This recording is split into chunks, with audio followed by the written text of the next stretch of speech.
SLBC tunnel నిరంతరం నీటి ఊట వస్తూ ఉండటంతోనే తమ హయాంలో అనుకున్నంత వేగంగా పనులు జరగలేదని మాజీ మంత్రి బీఆర్ఎస్ ఎమ్మెల్యే జగదీష్ రెడ్డి అన్నారు. నీటి ఊట తోడేందుకు ఏటా 1.5 కోటి ఖర్చు చేశామని తెలిపారు. అయినా ఫలితం లేకుండా పోయిందని తెలిపారు.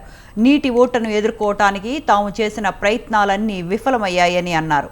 తాను విద్యుత్ శాఖ మంత్రిగా ఉన్నాను కాబట్టి పరిస్థితి కళ్ళారా చూశానన్నారు.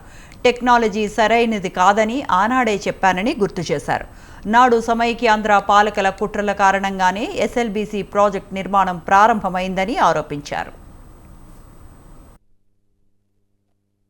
మేము స్పష్టంగా 5 సంవత్సరాల నుంచి ముందుకు పోలేకపోవడానికి ప్రధానమైన కారణం నీటి ఊటనే చెప్పినాం. నేను గతంలో మాట్లాడింది అనేక సందర్భాలు మీరు చూసారు. నేను కూడా అక్కడపై విజిట్ చేసిన, ఎన్నో ప్రయత్నాలు చేయాల్సిన ప్రయత్నాలను చేసిన. ప్రతి నెల 1.5 కోటికి పైగా వాళ్ళకు కేవలం నీళ్లను బయట తీయడం కొరకే ఖర్చు అవుతుండే. ఎలక్ట్రిసిటీ డిపార్ట్మెంట్ వాళ్ళు పవర్ కట్ చేస్తుండే. మళ్ళీ ఎలక్ట్రిసిటీ మినిస్టర్గా కూడా నేనే ఉన్నా కాబట్టి వాళ్ళు నన్ను అప్రోచ్ అయితే మళ్ళీ కనెక్షన్ ఇప్పించడం, ఏదో పద్ధతిలో దాన్ని పూర్తి చేద్దామని చెప్పి మేము చేసిన ప్రయత్నాలు ఏ పరిస్థితిలో కూడా ముందుకు పోలే. 5 సంవత్సరాలు 1 ఇంచు తవ్వడానికి వీలు కాలేదు.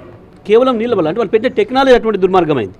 ఆ టెక్నాలజీ పెట్టినప్పుడే చెప్పినాం. మేము బీఆర్ఎస్ పార్టీగా లేకపోయినా తెలంగాణ బాధులుగా, నల్లగొండ బిడ్డలుగా ఆనాడే మేము విమర్శలు చేసినాం. ఇది సరైనది కాదు, ఈ టెక్నాలజీ పెట్టడం అనేది నల్లగొండకు ద్రోహం చేయడం తప్ప ఇంకోటి కాదు అనే మాట మేము ఆ రోజు స్పష్టంగా చెప్పినాం. మేము ఇది పూర్తి చేయడం కొరకు పెట్టిన ప్రాజెక్టు కాదు, కేవలం నల్లగొండ జిల్లా ప్రజల్ని మోసం చేయడం కొరకు నల్లగొండ నాయకులు ఇంతింతెత్తు పెరిగిన నాయకులు వీళ్ళ సహకారంతో సమైక్యాంధ్ర పాలకులు మనకు చేస్తున్న ద్రోహం అని చెప్పి ఆ రోజు మేము చెప్పినాం స్పష్టంగా. ఇవాళ అదే స్పష్టంగా కనపడింది. మేము స్పష్టంగా 5 సంవత్సరాల నుంచి ముందుకు పోలేకపోవడానికి ప్రధానమైన కారణం నీటి ఊటనే చెప్పినాం. నేను గతంలో మాట్లాడింది అనేక సందర్భాలు మీరు చూసారు. నేను కూడా అక్కడపై విజిట్ చేసిన, ఎన్నో ప్రయత్నాలు చేయాల్సిన ప్రయత్నాలను చేసిన. ప్రతి నెల 1.5 కోటికి పైగా వాళ్ళకు కేవలం నీళ్లను బయట తీయడం కొరకే ఖర్చు అవుతుండే. ఎలక్ట్రిసిటీ డిపార్ట్మెంట్ వాళ్ళు పవర్ కట్ చేస్తుండే.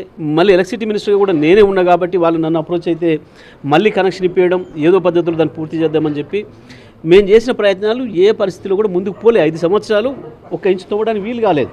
కేవలం నీళ్ళ వల్ల, అంటే వాళ్ళు పెట్టే టెక్నాలజీ అటువంటి దుర్మార్గమైంది. ఆ టెక్నాలజీ పెట్టినప్పుడే చెప్పినాం. మేము బీఆర్ఎస్ పార్టీగా లేకపోయినా తెలంగాణ బాధులుగా, నల్లగొండ బిడ్డలుగా ఆనాడే మేము విమర్శలు చేసినాం.